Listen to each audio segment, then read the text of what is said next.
Since I missed the chance to put up an analysis video for the trailer showed in the Nintendo Direct, I'm going to analyze them both, in no particular order. Let's go.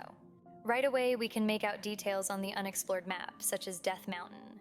Hyrule Castle being noted as being on the central plateau is interesting. Habra would make sense here for the mountain on the right side of the screen earlier. After all, Habra is the light world counterpart for Death Mountain. What complicates it is that they both shared the same geographical space before. Next up is the Gerudo Desert. I think that this might be a lever. On the roof of this building in the lower left, we have a cat. 11 out of 10 stars, want to pet it. Up by the door, we can see decorative lotuses. The lotus is a staple of the iconography of the Gerudo in the era of the wilds, but has been found in the desert as far back as Skyward Sword. The oasis and presence of merchants makes me wonder if this is a very young Karakara bazaar.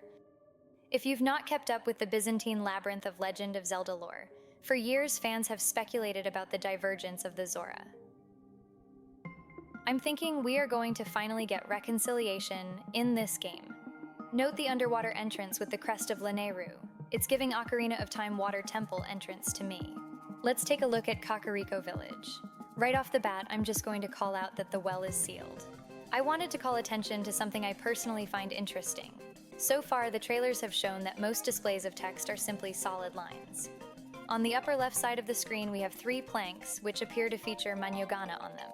Manyogana is the oldest known sound-based writing system for Japanese. Its inclusion is interesting to say the least. I've just gotta say, would it even be the Legend of Zelda if there wasn't a Kuko causing trouble? On the back of the cape here, we can see the Triskelion. I recently covered this as part of my Did You Know series. It's definitely worth researching the symbolism and usage for it. As many others have observed, this sword is not the Master Sword.